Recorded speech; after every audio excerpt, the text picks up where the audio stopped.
Coming up, Bruce Harold speaks about keeping campus open.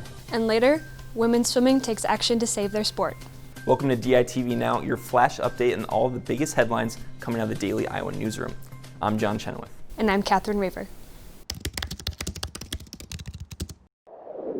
The University of Iowa is planning to keep COVID-19 precautions in place this spring.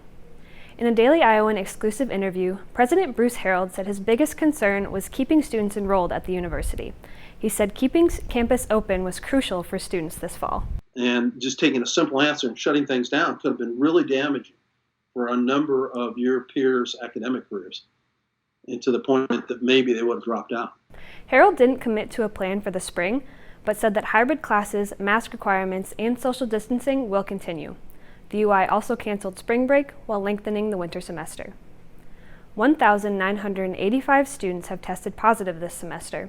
After an early spike, the numbers have been declining. The number of faculty that have gotten the virus is less than 2 handfuls.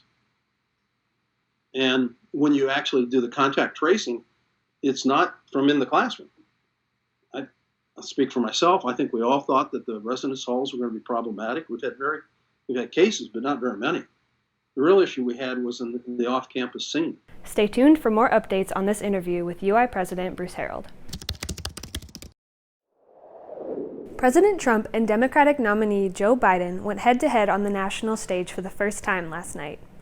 The debate covered key topics like COVID-19 to ongoing racial justice protests. What really is a threat to the suburbs and their safety is his failure to deal with COVID. They're dying in the suburbs. In the first hour, both candidates averaged about 27 minutes of speaking time, though most of the measured debate time was spent talking over one. Both candidates quickly resorted to name-calling and attacks, and many points from both sides were fact-checked as false. No, sir. With $1 billion, if you that get rid is of absolutely you know what, not stop. true. You're doing it. You're going to Not have true. Gentlemen. I hate to raise my voice, but it seems to be, why should I be different than the two of you? Trump celebrated the fact that he brought back Big Ten football. By the way, I brought back Big Ten football. It was me, and I'm very happy to do it. The Hawkeyes will begin playing in the Big Ten tournament October 24th. For more election coverage, stay tuned to the DI. Senior swimming and diving captain Sage Olin-Salen has taken it upon herself to give Iowa's swimming program the recognition it deserves. She is one of 4 female swimmers who are filing a lawsuit against the University of Iowa.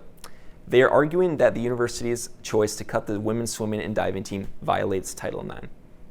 We're directly suing University of Iowa, and we're saying that they are not allowing equal opportunities for women and men in athletics, which is a huge violation that, since the 70s, that's not allowed. In the 2018 and 2019 school year, the university spent more on men's programs than women's, which also violates Title IX. Olin-Salen feels confident in the university spent more on men's programs than women's, which also violates Title IX. Olin-Salen feels confident in the lawsuit and is hoping to get Iowa's swim program reinstated within 3 months. So what we're asking for is to create more programs for women. I think Iowa would have to add over 100 female athletes to be compliant. So, that's like 3 swim teams. The university has rejected the lawsuit and is trying to move forward with the cutting of the swimming and diving program. Now for a quick look at the weather. Today you're looking at a high of 66. You'll see the gusty winds of up to 30 miles per hour throughout the day. The overnight low is 50 degrees. Come back tomorrow for all the latest on the University of Iowa, Iowa City, and Hawkeye Nation. From Iowa City, I'm Catherine Raver. And I'm John Chenoweth.